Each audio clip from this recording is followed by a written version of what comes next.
इस लेसन में हम बात करेंगे Shopify checkout and account settings के बारे में। ये सेटिंग्स बहुत ही इम्पोर्टेंट सेटिंग्स होती हैं। इनकी छोटी सी चेंजेस अगर आप करते हैं तो वो आपकी सेल को बढ़ा भी सकती हैं और घटा भी सकती है। तो इसलिए इस सेटिंग्स को जो कि मैं अभी आपको बताऊंगा डिटेल में, बड़े ही गौर से आपने देखना है। ये बहुत ही ज़्यादा इफ़ेक्ट करती है आपके स्टोर की सेल के ऊपर। तो शॉपिफाई की चेकआउट एंड अकाउंट सेटिंग के लिए आपने पहले सेटिंग्स में जाना है। उसके बाद हम आ जाएंगे चेकआउट एंड अकाउंट्स के इस टैब के ऊपर। इसमें आने के बाद आपको कुछ सेटिंग नज़र आएंगी, जिसमें सबसे पहला है चेकआउट का स्टाइल। ये हम अपने चेकआउट कस्टमाइज चेकआउट वाला जो लेसन था हमारा पहले, उसमें देख चुके हैं। अगर हम इसमें क्लिक करूँगा तो मैं उसी सेम सेटिंग में आ जाऊँगा जो हम उस लेसन में डिटेल में डिस्कस कर चुके हैं। तो अगर आपने वो लेसन नहीं देखा है तो फिर आप पहले how to customise checkout page को का जो लेसन है हमारा उसे विजिट कर लें, उसे देख लें यानी कि अच्छे से। उसके बाद मैं इसको थोड़ा सा स्किप करके नीचे आ जाता हूँ और यहाँ से हम देखेंगे कस्टमर कॉन्टैक्ट मेथड। ये कस्टमर कॉन्टैक्ट मेथड क्या है, इसके अंदर हम ये डिसाइड करते हैं कि कस्टमर किस अंदाज में कौन सी कॉन्टैक्ट की जो डिटेल है प्राइमरी वो डालेगा हमारे स्टोर के ऊपर ऑर्डर करने के लिए। ठीक है, तो अब यहाँ पर जो सिलेक्ट है वो है फ़ोन नंबर या ईमेल। दूसरा ऑप्शन है सिर्फ ईमेल का। तो फ़ोन नंबर और ईमेल, अगर आप मोबाइल नंबर या फिर ईमेल ये दोनों इजाज़त देते हैं कस्टमर को, तो कस्टमर जब चेकआउट कर रहा होगा तो या तो वो ईमेल डाल देगा या फिर वो फ़ोन नंबर डाल देगा और चेकआउट कर लेगा। और अगर आप सिर्फ ईमेल देंगे तो फिर कस्टमर ईमेल ही डालेगा तो ही चेकआउट कर सकता है, फ़ोन नंबर डाल के चेकआउट नहीं कर सकेगा। तो इस ऑप्शन में अगर आप देखें तो आप कस्टमर को एक सहूलत दे रहे हैं कि या तो वो ईमेल डाल ले या फिर वो फ़ोन नंबर डाल ले। ठीक है, इसमें आप उसको वो ऑप्शन ख़त्म कर रहे हैं, तो इससे आपके स्टोर की जो सेल है उस पर इफ़ेक्ट पड़ता है। लेकिन अगर आप इसमें सिलेक्ट करते हैं तो इस सूरत में आपको नंबर भी मिल सकते हैं और ईमेल भी मिल सकते हैं। इस ऑप्शन की वजह से आपके ईमेल मार्केटिंग में फ़र्क पड़ सकता है। लेकिन बेस्ट ऑप्शन ये है कि आप कस्टमर को सहूलत दें ताकि वो आसानी से चेकआउट कर सके। जितनी आसानी से वो चेकआउट करेगा उतनी ही सेल आपको ज़्यादा जनरेट होगी। तो ये ऑप्शन मैं समझता हूँ कि बेस्ट है, वरना आप दूसरा ईमेल सिर्फ ईमेल वाला ऑप्शन भी रख सकते हैं। लेकिन ये डिपेंड करेगा आपके स्टोर के ऊपर कि वो किस टाइप का स्टोर है और आपके क्या गोल हैं। ठीक है, और अगर आप इसको सिलेक्ट रखते हैं तो कस्टमर को जो है ना रिसीव ऑर्डर का या शिपमेंट का जो नोटिफिकेशन है वो ईमेल पे या फिर नंबर पे जाएगा। और अगर आप नंबर की एसएमएस अपडेट्स ऑन करना चाहते हैं तो फिर आपको कोई ना कोई एसएमएस ऐप जो है ना इंस्टॉल करनी होगी अपने शॉपिफाई स्टोर के ऊपर, उसका मुकम्मल सेटअप करना होगा तो ही वो ईमेल नंबर के ऊपर एसएमएस अपडेट भेजेगा ऑर्डर की, वरना वो ईमेल पे भेजेगा। ठीक है, जो हम नोटिफिकेशन सेटिंग में जाके सेट कर सकते हैं, लेकिन ये एक अलग टॉपिक है। तो इस ऑप्शन को आप रखें तो बेस्ट है। उसके बाद आपको एक ऑप्शन मिल रहा है select how customers can choose to get shipping update, कि कस्टमर किस तरह से जो है ना अपडेट के ऑप्शन को सिलेक्ट कर सकते हैं। कि आप वहाँ पर एक लिंक दिखाते हैं, show a link to download the shop app, कि वो ऐप डाउनलोड कर लें जिससे उन्हें अपडेट मिल सके। ठीक है, तो आप इसको ऑन रखना चाहें तो रख लें, वरना ऑफ़ कर दें तो इससे हमें कोई फ़र्क नहीं पड़ेगा। क्योंकि मैं सिर्फ ईमेल देना चाहता हूँ, सिर्फ ईमेल की नोटिफिकेशन, तो डायरेक्ट उनके ईमेल पे नोटिफिकेशन चला जाएगा, तो मैं इसको अनचेक कर देता हूँ। उसके बाद मैं नीचे आऊँगा, क्योंकि जो इस तरह की ऐप्स होती हैं वो अक्सर मंथली चार्ज करती हैं। अगर आपका बजट ठीक है और आप मंथली पे करना चाहते हैं तो फिर आप सेटअप कर लें और इन सबको ऑन भी रख सकते हैं। फिर दूसरी सूरत में अब यहाँ पर जो हमारा दूसरा टॉपिक है वो है कस्टमर इन्फॉर्मेशन। अब यहाँ पर हम देखेंगे कि हमने कस्टमर से कौन सी इन्फॉर्मेशन लेनी है और कौन सी नहीं लेनी। तो सबसे पहला ऑप्शन फुल नेम। तो आपने यहाँ पर जो बाय डिफ़ॉल्ट में सेलेक्ट किया हुआ है वो है ओनली रिक्वायर लास्ट नेम, कि कस्टमर का लास्ट नेम लाजमी तौर पर इंटर करवाना है, फर्स्ट नेम वो डाले या ना डाले। और दूसरा ऑप्शन है require first and last name, कि पहले फर्स्ट नेम भी डालना ज़रूरी है और लास्ट नेम भी डालना भी ज़रूरी है। और ये आप लाजमी ज़रूरी ही रखें। इसकी वजह क्या है कि आपने ऑर्डर शिप करना है। ठीक है, तो बेस्ट है कि डिटेल आपके पास ओरिजिनल और करेक्ट हो ताकि ऑर्डर सही से शिप हो सके, उस कस्टमर तक डिलीवर हो सके। अगर यहाँ पर हल्की सी गलती वो कर जाता है या हम उसको रियायत देते हैं तो हमें भी नुकसान देगी कि हमें रिटर्न हो जाएगा ऑर्डर हमारा, और कस्टमर को भी नुकसान देगी कि उसको ऑर्डर उसको नहीं मिलेगा और जो उसका कस्टमर एक्सपीरियंस है वो ख़राब होगा। तो बेस्ट है कि आपने required first and last name in दोनों को सिलेक्ट कर लें। उसके बाद ऑप्शन पूछना है कंपनी नेम, आपने कस्टमर से पूछना है या नहीं पूछना। अब ये डिपेंड करेगा आपके स्टोर के ऊपर कि अगर आप कोई ऐसा बिजनेस है आपका जिसमें आप कंपनी नाम लाजमी पूछना चाहते हैं, कंपनी का नेम, तो आप इसको रिक्वायर्ड रख लें, ऑप्शन रख लें। वरना ज़ाहिर सी बात है, हमें ऑर्डर देना है तो हमें ज़रूरी नहीं है कि वो कंपनी है उसकी या नहीं है, उसका क्या नाम है हमें जानने की ज़रूरत नहीं है, तो डोंट इंक्लूड ही रखें तो बेस्ट है। अगर आपको कोई ऐसा स्पेसिफिक बिजनेस है जिसमें जानना ज़रूरी है तो फिर आप ऑप्शनल या रिक्वायर्ड सिलेक्ट कर सकते हैं। उसके बाद एड्रेस लाइन 2 का ऑप्शन यहाँ पर दे रहा है कि एक एड्रेस लाइन 1 बाय डिफ़ॉल्ट आ गई उनकी, ठीक है। अब आपसे पूछता है कि एड्रेस लाइन 2 भी रखनी है या नहीं रखनी, जैसे अपार्टमेंट या यूनिट इस तरह की कोई चीज़ है, तो ऑप्शनल इसने दी हुई है। आप भी ऑप्शन दे दें कि कस्टमर देना चाहे, उसकी कोई डिटेल है ऐसी तो दे दे, वरना ना दे। वरना अगर आप डोंट इंक्लूड भी करें तो भी काम चल जाएगा, क्योंकि एड्रेस लाइन 1 में भी काफ़ी सारी डिटेल इंसान डाल सकता है, लेकिन मैं इसको ऑप्शनल ही रहने देता हूँ। उसके बाद शिपिंग एड्रेस या फ़ोन नंबर का ऑप्शन आपको दे रहा है कि आपने शिपिंग एड्रेस के अंदर फ़ोन नंबर लेना है या नहीं लेना। ऊपर आप जो है ना एड्रेस लाइन 1 के अंदर फ़ोन नंबर हो सकता है आपने ले लिया हो, ठीक है। तो अब बार बार एक ही चीज़ को रिपीट करने का कोई फ़ायदा नहीं होता, तो डोंट इंक्लूड बेस्ट है। वरना आप ऑप्शनल रख लें। अगर आपको लगता है कि उस चेकआउट में फ़ोन नंबर नहीं लिया गया तो शिपिंग एड्रेस के दौरान आप ले सकते हैं, लेकिन मैं इसको डोंट इंक्लूड ही रहने देता हूँ।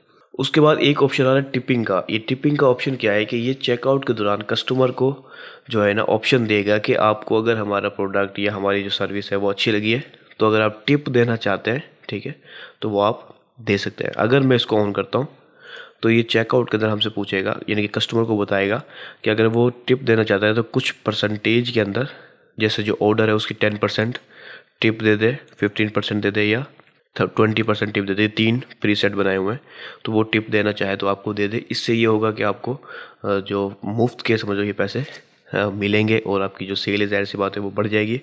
लेकिन अक्सर इस चीज़ को ऑन नहीं रखा जाता क्योंकि ये ठीक नहीं समझी जाती। लेकिन अगर आपका बिज़नेस ऐसा है जैसे लोकल बिज़नेस है और आप इस तरह की चीज़ें देना चाहते हैं जो आपके कस्टमर को सहूलत दें कि वो आपको टिप दे सके, अगर उनको आपकी सर्विस पसंद आई है तो आप इसको भी ऑन रख सकते हैं। तो फिर कस्टमर को शो होगा टिप देने का ऑप्शन 10%, 20% जो भी आप यहाँ पर रखेंगे। अगर आप hide tipping options until customer choose to add a tip, अगर आप इसको सिलेक्ट करते हैं तो फिर कस्टमर को तक ये हाइड रहेगा जब तक वो खुद क्लिक ना कर दे, ये ऑप्शन उसको नज़र नहीं आएंगे। मैं इसकी मिसाल दिखाता हूँ आपको कि मैं इनको सेव करता हूँ। उसके बाद मैं चेकआउट के पेज पे आता हूँ। यहाँ से मैं सेटिंग भी वापस से ओपन रखता हूँ मैं, और चेकआउट पेज पे मैं यहाँ पर से कोई ऑर्डर डाल के आ जाता हूँ, ठीक है। मैं मिसाल के तौर पर कार्ट पेज पे आया, कार्ट पेज के बाद मैं चेकआउट पे गया। अब आप यहाँ देखें क्योंकि हमने ऑप्शन सेलेक्ट किया हुआ है ईमेल या फ़ोन, तो ठीक है, तो यहाँ हमें दोनों ऑप्शन दिखा रहे हैं कि या तो ईमेल डाल दें या फिर आप फ़ोन डाल दें। ये देखें इसकी वजह से, ठीक है, फ़ोन या ईमेल। तो मैंने यहाँ पर एक फ़ेक डिटेल्स डाल दी, उसके बाद मैं कंटिन्यू शिपिंग करता हूँ। तो ये सेम कस्टमर को भी इसी तरह से प्रोसेस नज़र आएगा सारा, ठीक है। तो वो जब चेकआउट के आखिरी स्टेज पर पहुँच जाएगा तो अब देखिए यहाँ पर उसको हमें टिप देने का ऑप्शन नज़र आ रहा है। 10%, 15%, 20% या फिर कोई कस्टम टिप भी वो दे सकता है। तो जो भी वो कस्टम अगर वो 10% अगर वो सिलेक्ट करता है तो यहाँ 10% टिप ऐड हो जाएगी, ठीक है, और आपके मुफ्त में समझ ये पैसे आपको मिलेंगे। मिसाल के तौर पर इसी को मैं अगर हाइड कर देता हूँ कि कस्टमर को उस वक्त तक ना दिखे जब तक कि वो खुद ऐड टिप के बटन पे क्लिक ना कर दे, तो फिर उस सूरत में यहाँ पर ऐड टिप उसको नज़र नहीं आएगी। मिसाल के तौर पर ये हमारा ये चेकआउट का ऑप्शन आ गया, कंटिन्यू पेमेंट किया कस्टमर ने, और उसको ये जो है ना हाइड रहेगी इस अंदाज में, ठीक है, क्योंकि मैंने टिप ऐड कर दी थी इसलिए मुझे शो हो रही थी show your support to for the team@nayasiko.com। तो ऐड टिप का यहाँ ऑप्शन है, जैसे वो क्लिक करेगा फिर उसको ये तीनों ऑप्शन नज़र आएंगे। तो अगर आप इस तरह के कुछ सेटअप करना चाहते हैं तो आप कर सकते हैं अपने स्टोर पे, लेकिन ये डिपेंड करेगा टोटली आपके बिज़नेस के ऊपर, स्टोर के ऊपर, वो किस टाइप का बिज़नेस है और उसमें टिप डालना ज़रूरी है या नहीं, वो आप खुद अपनी मर्ज़ी से दे सकते हैं। और अगर आप डाल भी दें तो ज़ाहिर सी बात है कस्टमर को हम ज़बरदस्ती नहीं कर रहे, वो डालना चाहे देना चाहे टिप दो दे दे, अगर ना देना चाहे तो ना दे, ठीक है, वो उसकी अपनी मर्ज़ी पर है। उसके बाद यहाँ पर आ जाता है ऑर्डर प्रोसेसिंग का ऑप्शन। अब ऑर्डर प्रोसेसिंग में क्या होता है कि यहाँ पर हमें कुछ ऑप्शन हमें दे रहा है कि हम चेकआउट के अंदर उसको संभाल सकें। मिसाल के तौर पर एक पर्सन ने शिपिंग एड्रेस डाला है और बिलिंग एड्रेस डाला, ठीक है। तो हमने क्या किया कि शिपिंग एड्रेस ही हमारा बिलिंग एड्रेस होगा बाय डिफ़ॉल्ट। अगर वो चेंज करने का यानी कि किसी का बिलिंग एड्रेस डिफरेंट है और शिपिंग एड्रेस डिफरेंट है तो फिर वो चेंज कर सकता है। मिसाल के तौर पर एक पर्सन बाय कर रहा है किसी दूसरे पर्सन के लिए, तो हो सकता है उसका बिलिंग एड्रेस डिफरेंट हो और शिपिंग एड्रेस डिफरेंट हो, तो वो खुद उसको अपडेट कर सकता है। वरना हम उसको बाय डिफ़ॉल्ट दोनों को शिपिंग एड्रेस जो है उसी को हम बिलिंग एड्रेस भी मानते हैं, ठीक है, बाय डिफ़ॉल्ट। ये कस्टमर के लिए आसानी होती है और ऑलमोस्ट दोनों चीज़ें सेम ही होती हैं, तो ये कस्टमर को आसानी मिल जाती है कि वो एक ही एड्रेस एक बार एड्रेस डाल के दोनों उसमें यूज़ कर लेता है, ठीक है। मिसाल के तौर पर एक पर्सन है, देख रहे हैं ये शिप टू का एड्रेस है, तो उसके आगे जाके जो बैक पे मैं जाऊंगा तो आपको नजर आएगा कि हम बिलिंग एड्रेस नहीं डालेंगे, वो बाय डिफ़ॉल्ट उसी में सिलेक्ट हो गया। उसके बाद दूसरा ऑप्शन हमें दे रहा है यूज़ एड्रेस ऑटो कंप्लीशन, कि हम सजेशन देगा शॉपिफाई एड्रेस को ऑटो कंप्लीट करने में, जैसे कोई पर्सन टाइप कर रहा होगा। उसके बाद एक ऑप्शन आ रहा है, इन दोनों को ही मैं चेक रहने दूंगा। उसके बाद एक ऑप्शन आ रहा है after an order has been paid. अगर एक पर्सन ने आपको ऑर्डर पे कर दिया है तो उसका स्टेटस क्या होना चाहिए, ठीक है। अब ये डिपेंड करेगा कि आपका पेमेंट मेथड क्या है। मिसाल के तौर पर किसी का cash on delivery payment method है तो उसको ज़ाहिर सी बात है ऑटोमेटिक हम फिल जो है ना कंप्लीट नहीं कर सकते, हम पहले पेमेंट कैप्चर करेंगे उसके बाद कंप्लीट करेंगे। अब यहाँ पर एक ऑप्शन सेलेक्ट हुआ automatically fulfil only the gift cards of the order, ठीक है। अगर किसी पर्सन के पास गिफ्ट कार्ड है हमारा, तो वो अगर गिफ्ट कार्ड के जरिए पे करते हैं तो उसे फिर ऑटोमेटिक आप जो है ना कंप्लीट कर दें। बाकी जितने भी ऑर्डर हैं उन सबको पहले एक पर्सन देखेगा कि कंप्लीट पेमेंट रिसीव हो गई है या नहीं हुई, उसके बाद वो उसे कंप्लीट करेगा। तो ये ऑप्शन बेस्ट है, इससे आप जो है ना किसी किस्म के फ्रॉड से बच जाएंगे, ठीक है। किसी किस्म के भी स्कैम से आप बच जाएंगे। इसके अलावा ये पहला ऑप्शन है automatically fulfil the orders line item, जो भी फुलफिल ऑर्डर है उनको ऑटोमेटिक फिल कर दो जब कोई पर्सन चेकआउट करके जाता है तो। और दूसरा option don't fulfil any of the orders line items automatically, किसी किस्म के भी ऑर्डर को जो है ना ऑटोमेटिकली फुलफिल ना करो, यहाँ तक कि गिफ्ट कार्ड को भी नहीं, ठीक है। लेकिन गिफ्ट कार्ड ऐसे होते हैं जो कि ऑलरेडी परचेज किए हुए होते हैं और एक कस्टमर के पास कोड होता है $10 का $20 का जितने भी गिफ्ट कार्ड है, तो ज़ाहिर सी बात उसने हमें पहले ही पे किया हुआ है और कार्ड लिया हुआ है, तो इसका मतलब हमें पहले ही पेमेंट रिसीव हो चुकी है, ठीक है। तो अब वो पर्सन कार्ड यूज़ करना चाह रहा है गिफ्ट कार्ड, तो यूज़ करें, कोई मसला नहीं है। उसके बाद एक ऑप्शन आ रहा है after an order has been fulfilled and paid या when all items have been refunded, कि अगर एक कोई ऑर्डर फुलफिल हो चुका है या पेड हो चुका है या फिर कोई ऑप्शन ऐसा है कि हमने रिफ़ंड कर दिया है सारे आइटम्स को, तो फिर यहाँ पर ऑप्शन दे रहा है कि ऑटोमेटिकली जो ऑर्डर है वो आर्काइव में चला जाएगा, ठीक है। यानी कि एक किस्म का ट्रैश में चला जाएगा। जब फुलफिल हो गया तो उसको ज़्यादा देर संभाल के अपनी एक्टिव स्टेटस में संभाल के रखने की ज़रूरत नहीं है। तो ये ऑटोमेटिक जो है ना order will be remove from your list of open order में से निकल के वो आर्काइव में चला जाएगा। तो ये ऑप्शन ठीक है। उसके बाद ऑप्शन आ रहा है मार्केटिंग ऑप्शन। इस मार्केटिंग ऑप्शन में ये हमें जो है ना अलाउ करता है कि हम जो ईमेल है उसे ऑटोमेटिकली अपनी साइन अप मार्केटिंग लिस्ट में ऐड कर दें, ठीक है। या फिर कस्टमर को हम जो है ना ऑप्शन दें कि वो खुद सिलेक्ट कर ले कि ठीक है जी हमें अपनी मार्केटिंग लिस्ट में ऐड कर लें। मिसाल के तौर पर मैं बैक पे जाता हूँ, मैं कार्ड पेज पे आ जाता हूँ वापस से। अब इस कार्ड पेज पे मैं आया, चेकआउट किया कस्टमर ने, अब वो डिटेल जब डाल रहा होगा, अब देखें ये सारी डिटेल ऑटो फिल कर देता है। बैक टू इन्फॉर्मेशन, अब यहाँ देखें यहाँ पर ऑप्शन दे रहा है email me with news and offer. ये हमारा साइनअप का एक ऑप्शन है जो कि हम उससे मांग रहे हैं। अगर कोई पर्सन इसे चेक कर देगा तो हमारी ये ईमेल, उसकी जो ईमेल होगी वो हमारे मार्केटिंग में सेव हो जाएगी, ईमेल मार्केटिंग में सेव हो जाएगी, ठीक है। तो ये हमने ईमेल को सिलेक्ट किया हुआ है। अगर हम SMS को करते हैं तो फिर हम उसका फ़ोन नंबर भी कलेक्ट करेंगे, लेकिन वो एक अलग लीगल चीज़ है। तो ये ऑप्शन बाय डिफ़ॉल्ट सिलेक्ट है, लेकिन यहाँ पर ये अनचेक है, ठीक है। कोई भी पर्सन चेक करेगा तो ही हमें नजर आएगा। इसके अंदर एक और ऑप्शन नजर आ रहा है प्री सिलेक्टेड। अगर हम इसको सिलेक्ट कर दें तो इससे क्या होगा कि ये बाय डिफ़ॉल्ट सिलेक्टेड होगी। अगर कोई कस्टमर नहीं चाहता रिसीव करना ईमेल तो वो इसको अनचेक कर दे। इससे क्या होगा कि मोस्टली कस्टमर इसको ऐसे इग्नोर करके आगे चले जाएंगे और आपके पास जो उसका ईमेल है वो आपकी मार्केटिंग लिस्ट में शामिल हो जाएगा, तो आपको फ़ायदा देगा ईमेल मार्केटिंग के अंदर। तो मैं समझता हूँ कि आप इस प्री सिलेक्टेड के ऑप्शन को लाजमी सिलेक्ट रखें, ठीक है। उसके बाद नीचे आ जाए। अब यह है अबैंडन चेकआउट ईमेल्स, यानी कि कोई पर्सन यहाँ तक आया, उसने ईमेल डाली, आगे प्रोसेस में गया, उसे किसी वजह से उसने बाय नहीं किया, तो ये ईमेल आपके पास रिसीव हो चुकी, तो वो अबैंडन चेकआउट पे एक मुकम्मल मार्केटिंग का तरीक़ाकार होता है।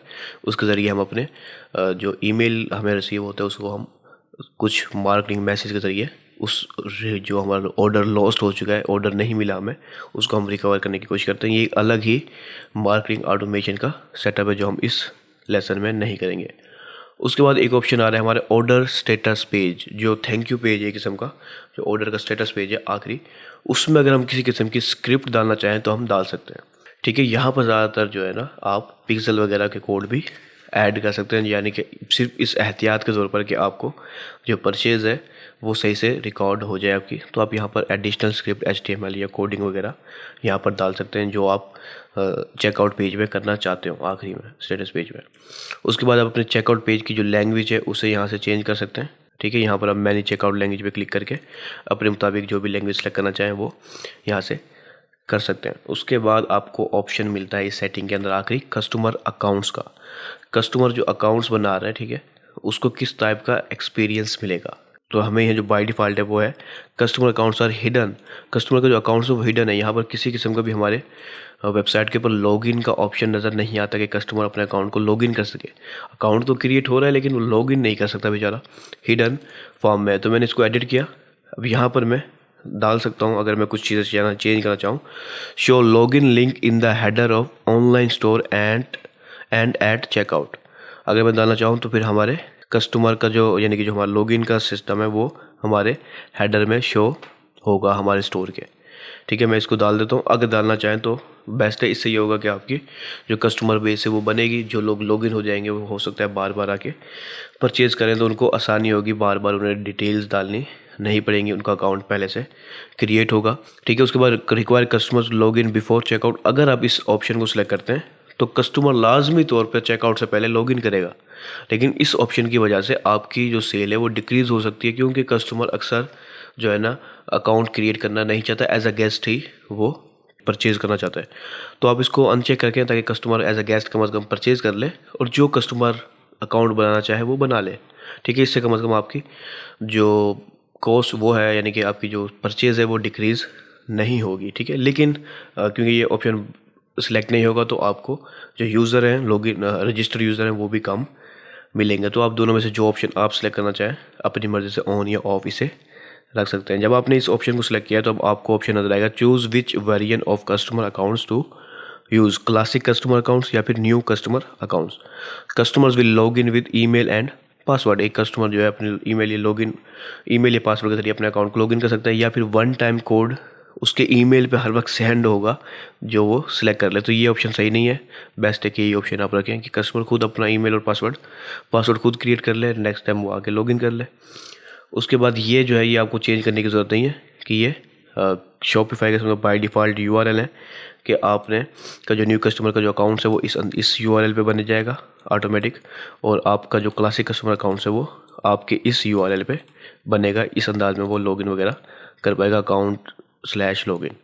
ठीक है, तो ये हमारा चेकआउट और अकाउंट्स की सारी सेटिंग कंप्लीट हो गई। मैं इसको सेव कर लेता हूँ, जो भी हमने अब तक चेंजेस की होंगी वो सेव हो जाएंगी। अब देखिए यहाँ पर लॉगिन का कोई ऑप्शन नहीं है हमारे पास। अब मैं इसको थोड़ा सा रिफ़्रेश किया है लेकिन यहाँ पर अपडेट नहीं हुआ। ज़ाहिर सी बात है हमें अपना हेडर को अपडेट करना होगा, फिर ही हमें लॉगिन का ऑप्शन नज़र आएगा, लेकिन वो एक अलग लेसन है। तो हम इस ऑप्शन को डाल सकते हैं, इस URL को डाल सकते हैं अपने हेडर में एज अ मेन्यू बना के, या फिर यहाँ पर, तो वो किसी नेक्स्ट लेसन में हम देखेंगे। तो इस लेसन में हमने बात की अपने शॉपिफाई के अंदर चेकआउट एंड अकाउंट्स को। इसमें जो इम्पोर्टेंट पॉइंट थे वो मैं आपको बता के आया हूँ। उम्मीद है कि वो उस पॉइंट्स को आप या तो लिख लें या फिर जहन में रखें अच्छे से। अगर उन पॉइंट्स को अपने गलत अंदाज में यूज़ किया तो आपकी सेल बहुत ही बुरे अंदाज में इफ़ेक्ट होगी और आप सोचेंगे कि मार्केटिंग गलत कर रहे हैं आप, जबकि असल में ये सेटिंग ख़राब हो सकती है आपकी।